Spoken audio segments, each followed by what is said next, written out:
बिस्मिल्लाहिर्रहमानिर्रहीम। Continuing with MCQs of forensic medicine and special toxicology. पहले 2 videos मैंने upload की थी, उनमें सिर्फ और सिर्फ स्पेशल टॉक्सिकोलॉजी के एमसीक्यूज़ हैं। अब नेक्स्ट जितने भी डिस्कस करेंगे वो स्पेशल टॉक्सी, जनरल टॉक्सी और फोरेंसिक मेडिसिन के सारे चैप्टर्स उनके मिक्स हैं। सबसे पहला है strychnine acts on anterior horn cells. ये लास्ट वीडियो में भी डिस्कस हुआ था, फिर वो रिपीट हो रहा है कि ये पास्ट एमसीक्यूज़ में आया है यूएचएस में कि स्ट्रिक्नीन कहाँ पे एक्ट करता है एंटीरियर हॉर्न सेल्स के ऊपर। फिर last organ to putrefy in males is prostate whereas in females is ungravid uterus. Male body के अंदर प्रोस्टेट लास्ट ऑर्गन होता है जिसकी पुट्रीफेक्शन होती है, और फीमेल बॉडी में अनग्रेविड यूट्रस।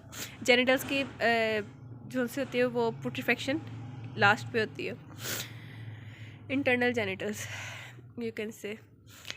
उसके बाद है in carboluria urine turns green और एक्सपोजर टू एयर, ये भी कल डिस्कस हो गया था। Cyanide poisoning produces cherry red colour. Cyanide में चेरी रेड कलर होता है, और बाकी मैंने कुछ कलर्स बताए थे टॉक्सी की लास्ट वीडियो में, वो भी देख लीजिएगा। मैक इवन साइन अल्कोहलिज्म में होता है। अब मैक इवन साइन जब मैंने कल थोड़े से वो साइंस करवाए थे कल वाली वीडियोस में, उसके अंदर ये भी मैक इवन साइन भी था। उसकी डिटेल नहीं तब मैंने बताई थी। डिटेल उसमें क्या होता है कि प्यूपिल कॉन्ट्रैक्ट हुआ होता है नॉर्मली, लेकिन जब एक्सटर्नल पेनफुल स्टिमुलस या पिंचिंग करते हैं, स्लैपिंग करते हैं, मतलब उसको वो पिंच करो उसके फेस के ऊपर, तो क्या होता है कि टेम्परेरीली प्यूपिल डायलेट कर देता है, फिर दोबारा उसकी स्लोली कंस्ट्रक्शन हो जाती है। क्यूटिस एंसरीना ड्राउनिंग में होता है। ड्राउनिंग यानी एंटी वाटम ड्राउनिंग। ड्राउनिंग के कुछ साइंस होते हैं ना, उनमें क्यूटिस एंसरीना भी है। क्यूटिस एंसरीना सिंपली आप इसे कह लें तो गूस बम्प्स। उसके बाद शेकिंग पेल्स और mad haters is seen with mercury poisoning. Mercury poisoning या मोस्टली क्रॉनिक मर्करी पॉइजनिंग में मैड हैटर्स या से हम कहते हैं शेकिंग पाल से भी कहते हैं। तो ये मर्करी आर्सेनिक, मर्करी लेड, इनके ये तीनों मोस्ट इंपॉर्टेंट है। इसके सारे अपने एक्यूट और क्रॉनिक के साइन सिम्टम्स अच्छे से याद करने हैं। मैं इसकी निमोनिक की वीडियो भी टाइम मिला तो आई विल अपलोड। उसके बाद है पॉइजन्स विच, इसमें थोड़ा वो मिनामाटा डिजीज़ थी, मैड हैटर्स शेक था, और वो मम्मी शेकिंग हेड इसका निमोनिक बनता होता है, और उसमें वो 7 और थे पॉइंट्स, ग्लास ब्लोअर्स शेक वगैरह, वो सारे मर्करी पॉइजनिंग में होते हैं, क्रॉनिक मर्करी पॉइजनिंग में।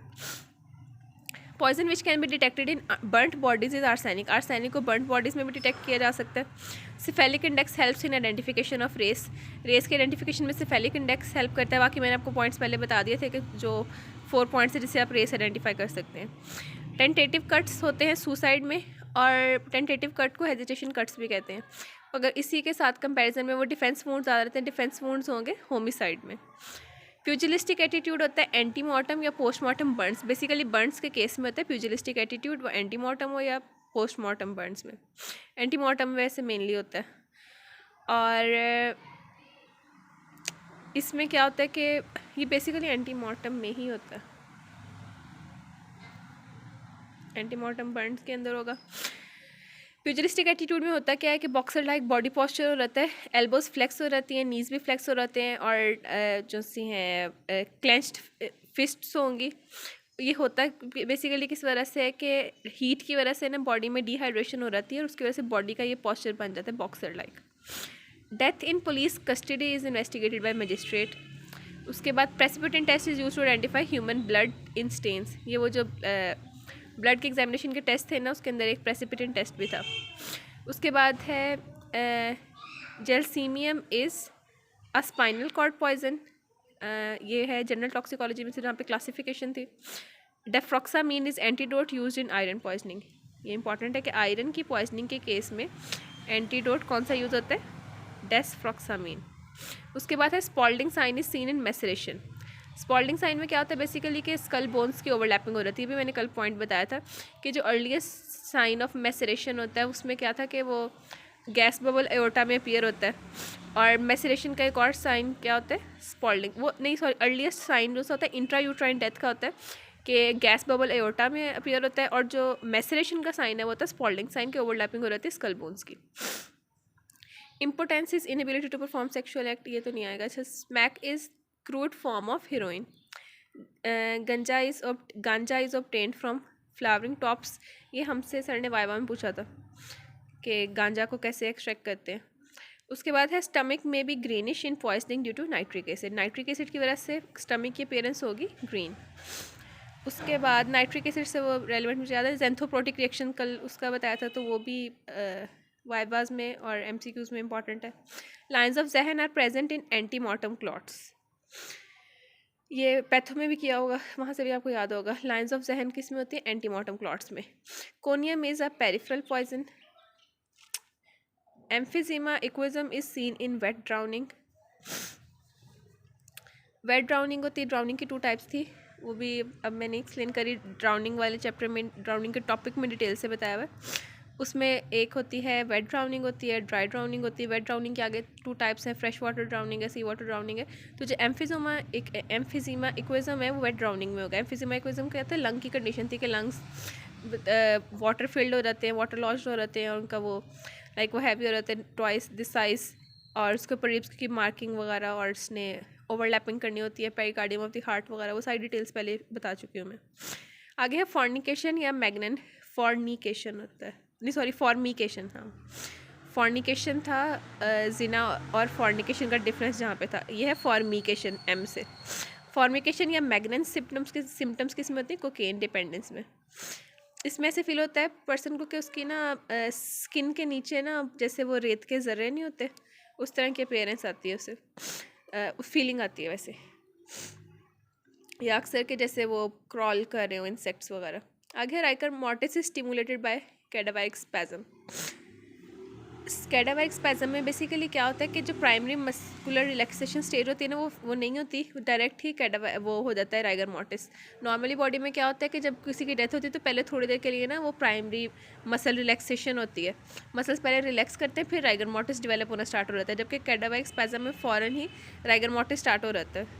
इसलिए तो बॉडी का वो लास्ट एक्शन का पता चलता है, वो कैडावरिक स्पैज्म जो बॉडी लास्ट एक्शन कर रही होती है उसी में वहाँ पे ही वो स्टिफ हो जाती है। थॉर्न एप्पल इज़ दतूरा स्ट्रेमोनियम, कि दतूरा कोई इसका वो नेम बताया हुआ सेकंड। उसके बाद है dirt collar is seen in firearm entry wound. Firearm के एंट्री वूंड में होता है डर्ट कॉलर, और बाकी सारे भी एंट्री वूंड के अंदर ही होते हैं। कॉलर ऑफ एब्रियन है, टैटूइंग का फिनोमेना वगैरह, ये सारा कुछ ब्लैकनिंग और सूटिंग वगैरह सारा कुछ क्या किस में होता है? एंट्री वूंड के अंदर। एपोप्लेक्सी इज़ सेरिब्रल कंजेशन या स्ट्रोक। एपोप्लेक्सी में ना बेसिकली राइगर मॉर्टिस भी एक साथ ही एक उसका लिंक एमसीक्यू है कि राइगर मॉर्टिस अर्ली इस्टेब्लिश हो रहती है एपोप्लेक्सी में। एपोप्लेक्सी होता है क्या? सेरिब्रल कंजेशन, यानी स्ट्रोक की वजह से जो हमारा ब्रेन है उसकी कंजेशन हो रहती है। Feminine of impotence is frigidity. In oath taking a medical man does not require to keep his hands on a holy book. Thanatology is science that deals with death, ये thanatology की definition है। Number of hours since death is calculated by multiplying the fall in rectal temperature with 0.67, ये भी नहीं इतना important. उसके बाद है dichotomy is related to splitting of fees. Dichotomy ये इंपॉर्टेंट है, इसमें बेसिकली क्या होता है कि एक फिजिशियन ना एक पेशेंट को किसी दूसरे को रेफ़र करता है, और उनमें बेसिकली क्या होता है ये लॉ के चैप्टर में से कि वो ना अपनी वो फीस का ना उसने कोई पोर्शन लेना होता है, लाइक उसको कोई वो बेनिफिट होता है जैसे प्रॉफिट वगैरह ना, कि वो कुछ उसके साथ पहले तय होता है कि इतना पोर्शन जो फीस का है अपनी वो जो पेमेंट लेता है पेशेंट से उसका वो अदा करेगा दूसरे को, ठीक है। इस वजह से वो रेफ़र करता है। Fracture of hide bone in a case of strangulation is commonly seen in greater horn. अगर स्ट्रेंगुलेशन के केस में जो हाइड बोन का फ्रैक्चर होता है वो ग्रेटर हॉर्न में होता है। और in a fresh case of death due to ventricular fibrillation heart at postmortem will be flabby. Punctate basophilia is seen in lead poisoning, again ये इंपॉर्टेंट है। ये वाले जिनको मैं नहीं इंपॉर्टेंट का ये आप ऐसे चीज़ का रीड कर लें, ये वाला तो था हाइड बोन का, ये इंपॉर्टेंट है। जब ये फ्लैबी वाला है जस्ट रीड इट। आगे है felony is a category of rape, murder और बर्गलरी, नॉन स्लाटर किडनैपिंग। ये फेलोनी ना एक कैटेगरी है थोड़ी ब्रॉड, इसके अंदर काफ़ी सारे क्राइम्स आते हैं, तो उसमें थोड़े से एग्जांपल दी हुई कि मर्डर है, रेप है, नॉन स्लाटर किडनैपिंग वगैरह। Testamentary capacity is related to will. Will क्या होता है कि अपनी वो जिसे कहते हैं कि वो वसीयत, हाँ वसीयत बनाना, तो टेस्टिमेंट्री कैपेसिटी उससे रेलिवेंट होती है कि आप एबल हैं इसके वसीयत के अपनी वो नोट करवाने के या नहीं। टेस्टिमेंट्री कैपेसिटी इंपॉर्टेंट है, ये इस दफ़ा हॉस्पिटल में भी आया था कि टेस्टिमेंट्री कैपेसिटी किसी ने किसी को चेक करने के लिए कि वो कैपेबल है या नहीं, तो उसके क्या रूल स्टेप्स होते हैं, क्या पॉइंट्स होते हैं। मैकनॉक्टन्स वाज एन एक्यूज्ड, ये वो मैकनॉक्टन रूल जहाँ से डिराइव हुआ था, जो मैकनॉक्टन पर्सन था वो एक्यूज था कि उसके ऊपर इल्ज़ाम लगा हुआ था। फिर उसको इस बेस पे वो उसी बेस पे बाद में था ना कि वो मेंटली स्टेबल नहीं था, और उसी सारी स्टोरी से मैकनॉक्टन रूल निकला था। एक्सेप्टेड प्रोसीजर ऑफ मैकनॉक्टन रूल मैंने लॉ में करवाया था, वो इंपॉर्टेंट है SCQs के लिए भी और वाइवा के लिए भी। Accepted procedure of first aid for cafe coronary is Heimlich manoeuvre, इसका तो खैर मुझे भी नहीं पता। उसके बाद कि ये बुक में ऐसे NRA की रीडिंग वगैरह में कहीं पे नहीं है ये, लेकिन इधर लिखा हुआ है इस PDF में। उसके बाद mode of death from and ये जो PDF है मुझे एक व्हाट्सएप ग्रुप से मिला था, इसके ऊपर कोई नेम नहीं लिखा था कि किसने ये सारे कंपाइल किए हैं, लेकिन बहुत अच्छे MCQs पॉइंट्स कंपाइल किए हैं। इसके अंदर UHS के पास्ट MCQs में कुछ एक्स्ट्रा पॉइंट्स भी हैं। तो नेक्स्ट था, लेकिन जिसने भी अल्लाह ताला जज़ा दे उसे, बहुत अच्छे से बड़ी मेहनत से ये किए हुए काफ़ी सारे, इसमें like they are more than 300 almost, या 300 के करीब तकरीबन ये MCQ पॉइंट्स हैं, बहुत अच्छे कंपाइल किए हुए सारे। आपके तकरीबन फोरेंसिक के सारे MCQ इसमें से कवर हो रहते हैं। अच्छा, उसके बाद है mode of death from obstruction of air passages from which from with in is anoxic anoxia. कहते हैं कि अगर एयर पैसेजेस को इन साइड से अंदर वाली तरफ से बॉडी में मतलब एक एयर पैसेज वे का एक्सटर्नल आप बंद करते होते हो कि आप नाक के वो ऊपर हाथ रख ले, जिसे हम कहते हैं स्मॉदरिंग और गैगिंग, यानी मुंह में या नाक में कपड़ा वगैरह आप मुंह में डाल दें तो वो गैगिंग होता है। तो एक्सटर्नल एक बंद करना होता है, एक इंटरनल होता है कि कोई बोलस ऑफ फूड वगैरह आ गया, और जैसे कैफे कोरोनरी ये इंटरनल बंद हो रहा है एयर पैसेज, तो या चोकिंग वगैरह इनके केस में होगा तो उसे कहते हैं कि इन साइड से ऑब्स्ट्रक्शन हुई है फ्रॉम विद इन। तो उस केस में क्या होता है, mode of death anoxic anoxia. Anoxia का मतलब होता है absence of oxygen.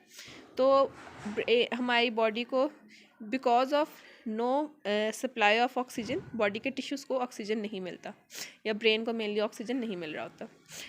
So that's anoxic anoxia. एक होता है हाइपॉक्सिक हाइपॉक्सिया। हाइपॉक्सिक में होता है कि लो सप्लाई ऑफ ऑक्सीजन है, कि ऑक्सीजन की सप्लाई कम है, और यहाँ पे एनॉक्सिक में होता है कि ऑक्सीजन की सप्लाई बिल्कुल बंद हो गई। उसके बाद ब्रेन में भी प्रिजर्व्ड इन नॉर्मल सलाइन और रेक्टिफाइड स्पिरिट।